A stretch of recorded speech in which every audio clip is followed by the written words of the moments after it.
Hello friends. आज हम वीकडे function का यूज़ करना सीखेंगे। इसके लिए हमारे पास यहाँ पे ए वाले कॉलम में कुछ डेट दी गई है हमें। अब इस डेट के हिसाब से हमें पता नहीं चल रहा है कि उस दिन कौन सा डे था, तो उसके लिए हम यहाँ पे वीकडे फंक्शन का यूज़ करेंगे। वीकडे फंक्शन का यूज़ करने से पहले हम ए वाले कॉलम में जहाँ पे हमने डेट ली है उस डेट को देख लेते हैं। पहले उस डेट को लिखने से पहले हमें उसे डेट फंक्शन में पुट किया है। आप फॉर्मूला बार में यहाँ पे देख सकते हैं हमने यहाँ पे डेट फंक्शन का यूज़ किया है। जब तक आप डेट फंक्शन का यूज़ नहीं करेंगे वीकडे फंक्शन का यूज़ आप यहाँ पे नहीं कर सकते। अब हम इन डेट के हिसाब से वीकडे फंक्शन का यूज़ करके उस डेट पे कौन सा डे है वो फाइंड करेंगे। तो हम B2 वाले सेल में जाएंगे जहाँ पे हम फॉर्मूला लगाएंगे is equal to weekday, bracket को ओपन करेंगे हम यहाँ पे A2 वाली सेल को सिलेक्ट करेंगे, ब्रैकेट को क्लोज करेंगे और यहाँ पे एंटर कर देते हैं। तो यहाँ पर डिस्प्ले हो रहा है 1 यानी कि संडे। एक्सेल में डेज को सीरियल नंबर में दिया जाता है, 1 यानी कि संडे, 2 यानी कि मंडे। अब बाकी के रिजल्ट जानने के लिए यहाँ पे डबल क्लिक करेंगे तो यहाँ पे सारे जो सीरियल नंबर है हमें शो कर रहा है, लेकिन इस सीरियल नंबर से हमें पता नहीं चल रहा है कि उस दिन कौन सा डे था। तो वो फाइंड करने के लिए हम क्या करेंगे, इससे पहले तो सिलेक्ट करेंगे बी वाली सेल को, पूरा सिलेक्ट करते हैं हम और उसके ऊपर हम यहाँ पे राइट क्लिक करते हैं। राइट क्लिक करते ही पॉपअप मेन्यू खुलेगा जिसमें से फॉर्मेट सेल में जाते हैं। फॉर्मेट सेल का डायलॉग बॉक्स ओपन होगा, उसमें कैटेगरी में से हम कस्टम को सिलेक्ट करेंगे। कस्टम पे क्लिक करते ही यहाँ पे टाइप में जनरल लिखा है, जनरल को रिमूव करके हम यहाँ पे लिख देते हैं DDD। तो आप यहाँ पे सैम्पल में देख सकते हैं यहाँ पे है SUN यानी कि संडे। अब आप संडे पूरा लिखना चाहते हैं तो यहाँ से हम एक डी और ऐड करेंगे। तो आप अब सैम्पल में देख सकते हैं संडे लिखा हुआ है यहाँ पे। अब उसके बाद हम यहाँ पे ओके करते हैं।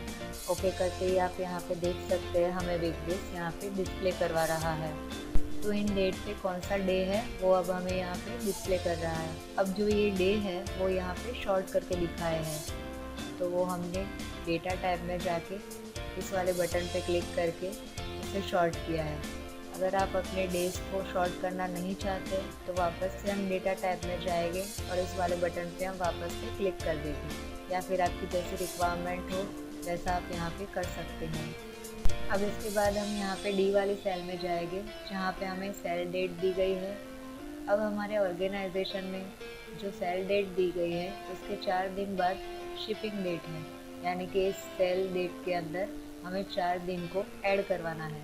तो इसके लिए हम क्या करेंगे, शिपिंग डेट फाइंड करने के लिए हम यहाँ पे E2 वाले सेल में जाएंगे, इज इक्वल टू का साइन लगाएंगे, D2 वाली सेल को सिलेक्ट करेंगे, प्लस का साइन लगाएंगे हम और यहाँ पे लिख देंगे फॉर। उसके बाद हम एंटर करेंगे। एंटर करने के बाद आप देख सकते हैं इसमें जो सेल डेट दी गई थी उसमें 4 डेज को ऐड करवा दिया है।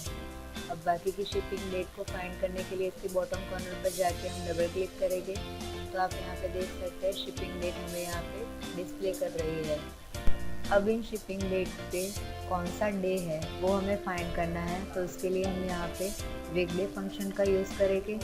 F2 वाले सेल में जाएंगे, इज इक्वल टू का साइन लगाएंगे हम और लिखेंगे वीकडे, ब्रैकेट को ओपन करेंगे हम और E2 वाले सेल को सिलेक्ट करेंगे, ब्रैकेट को क्लोज करके हम यहाँ पे एंटर करते हैं। तो आप यहाँ पे देख सकते हैं इन डेट पे उस दिन थर्सडे था। अब बाकी के डेज फाइंड करने के लिए हम इसके बॉटम कॉर्नर पर जाएंगे और डबल क्लिक करेंगे तो आपको यहाँ पे वो डेज डिस्प्ले कर रहे हैं। पहले हमने वीकडे का फंक्शन यूज़ किया था तब वो हमें डेज ना दिखाकर वहाँ पे सीरियल नंबर दिखा रहा था, लेकिन यहाँ पे ऐसा नहीं हुआ क्योंकि हमने इस वाले कॉलम को पहले से ही फॉर्मेट करके रखा था। अब इसको हम रिमूव कर देते हैं, राइट क्लिक करके हम इसे डिलीट कर देंगे। डिलीट करने के बाद हम यहाँ पे फिर से वीकडे का फॉर्मूला यूज़ करेंगे, इज इक्वल टू का साइन लगाएंगे, वीकडे लिखेंगे, ब्रैकेट ओपन करके यहाँ पे E2 सेल को सिलेक्ट करेंगे, ब्रैकेट क्लोज करके एंटर करते हैं। तो अब आप यहाँ पे देख सकते हैं हमें सीरियल नंबर दिखा रहा है। बाकी की वैल्यू जानने के लिए इसके बॉटम कॉर्नर पर डबल क्लिक करेंगे तो यहाँ पे हमें सीरियल नंबर डिस्प्ले कर रहा है। अब हम वापस से यहाँ पे डेज चाहते हैं, राइट क्लिक करेंगे, पॉपअप मेन्यू में से फॉर्मेट सेल में जाएंगे हम, उसमें कस्टम कैटेगरी में हम टाइप में लिखेंगे 4 टाइम्स डी, उसके बाद हम यहाँ पे ओके करेंगे।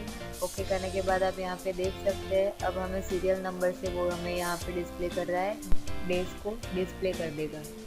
अब हम यहाँ पे F6 वाली सेल पे जाके देखते हैं जहाँ पे संडे आ रहा है, यानी कि जिस सेल डेट में हमने 4 डेज़ को ऐड करवाया था शिपिंग डेट लेके, वहाँ पे संडे आ रहा है। अब हम चाहते हैं जहाँ पे संडे आ रहा है वहाँ पे वो एक दिन को ऐड कर दे और मंडे ले ले। तो उसके लिए हम यहाँ पे फॉर्मूला में चेंजेस करेंगे, इज इक्वल टू का साइन लगाएंगे, इफ लिखेंगे, ब्रैकेट ओपन करके हम यहाँ पे लिख देते हैं लिख दे। वापस से ब्रैकेट ओपन करेंगे, D2 वाला सेल सिलेक्ट करेंगे, प्लस का साइन लगाएंगे और लिखेंगे 4। तो ये क्या करेगा, सेल डेट में 4 डेज़ को ऐड करेगा, इज इक्वल टू 1। कॉमा लगाएंगे हम यहाँ पे, D2 वाला सेल वापस से हम सिलेक्ट करेंगे, प्लस 5 लिखेंगे। अगर यहाँ पे संडे आया तो उसमें वो एक दिन को ऐड करवा देगा। कॉमा लगाएंगे, अदरवाइज वो वही डे वहाँ पे डिस्प्ले करवाएगा, D2 + 4। ब्रैकेट को क्लोज करते हैं हम यहाँ पे और यहाँ पे हम दे देते हैं एंटर। और इसके बॉटम कॉर्नर पर जाएंगे, जाके डबल क्लिक करेंगे। डबल क्लिक करने के बाद अब आप यहाँ पे देख सकते हैं हमें चेंजेस दिखा रहा है। F6 वाले सेल में जहाँ पे संडे पड़ रहा था वहाँ पे अब वो मंडे डिस्प्ले कर रहा है, यानी कि जिस सेल डेट के 4 डे के बाद संडे था वहाँ पे अब वो मंडे ले लेगा। Thank you.